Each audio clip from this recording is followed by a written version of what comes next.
Never look in the driver's side mirror after 3 in the morning. That's the most important rule they taught me on this highway. And it's the only one I broke. I've been driving an 18-wheeler for over 12 years. And when you spend that much time alone in the cab at night, you realize something normal folks don't know. The highway at night doesn't belong to the living. It belongs to things with nowhere left to go. My route crossed a forgotten mountain range. A 2-lane stretch with 0 cell service, where the fog rolls in so thick it sticks like glue to the windshield. The locals had another name for that stretch. They called it the dead stretch. At the truck stops, the old-timers always taught us 3 rules before we left the yard. They didn't explain them. They didn't tell you why. They just made you repeat them, deadpan, until they were burned into your head. Rule number 1. If you see someone standing on the shoulder, do not stop. For anything in the world. Rule number 2. If you hear a thud on the trailer, don't check. Step on it.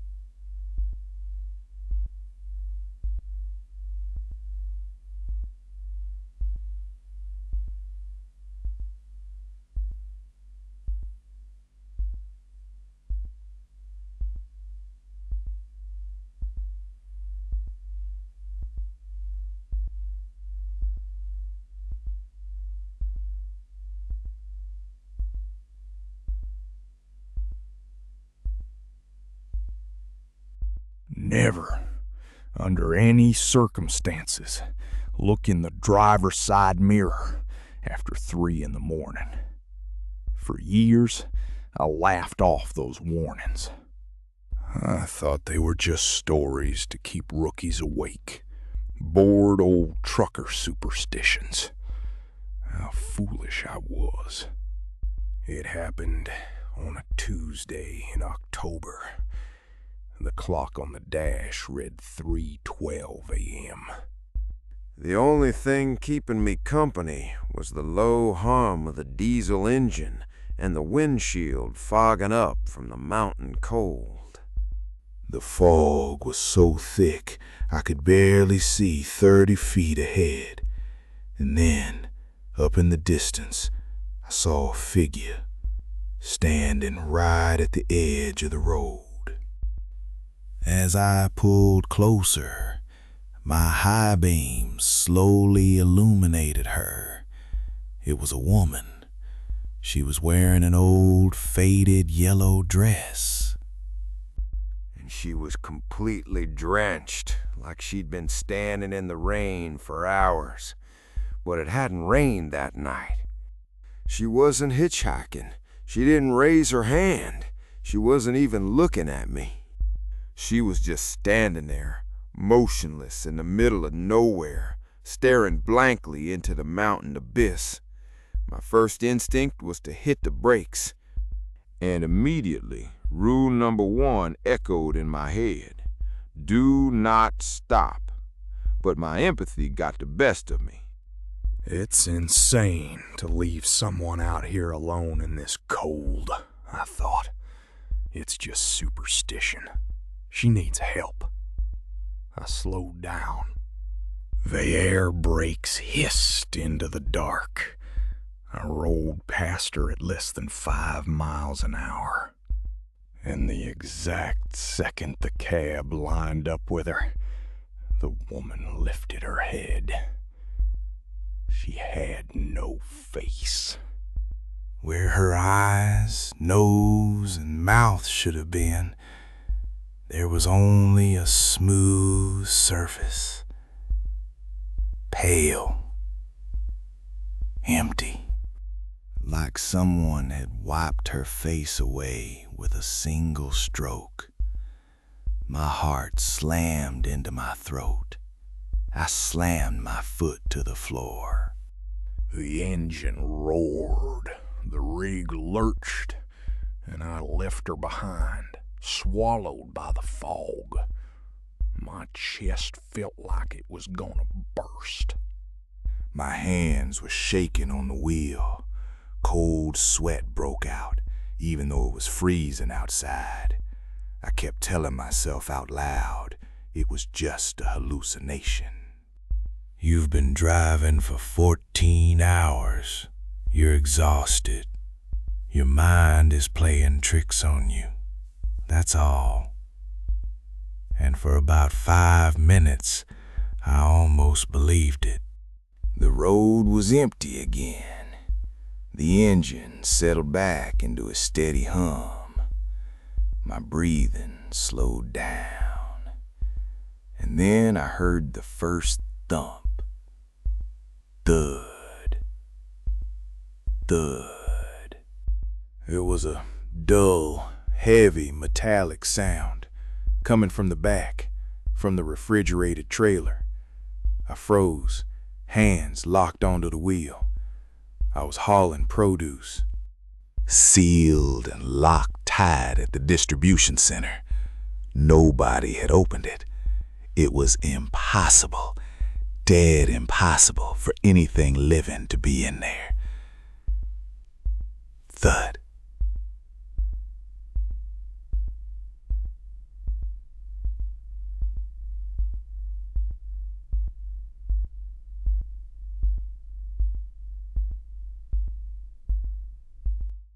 Thud, and then I realized something far worse. I listened closely. The thuds weren't coming from inside the trailer. They were coming from above. From the roof of the cab, right above my head. Rule number 2 flashed in my mind. If you hear a thump, don't check. Step on it. For the first time that night, I obeyed. I pushed the engine to its absolute limit. The entire rig was shaking at over 70 miles an hour, heading into a tight turn that at that speed was a death sentence. But I didn't care, because above me, on top of the metal roof, I could feel something heavy, walking very slowly, one step, then another, as if it knew I was listening and was in no rush at all. Panic destroys common sense. And in the middle of the purest terror I've ever felt in my life, I made the worst mistake of all. I forgot rule number 3. It was pure reflex. A driver's habit. Without thinking, I looked up to see what was behind me, and my eyes landed on the driver's side mirror. Outside, along the shoulder in the pale moonlight, there was absolutely nothing. But inside, right behind my seat, reaching out from the sleeper berth, were 2 hands.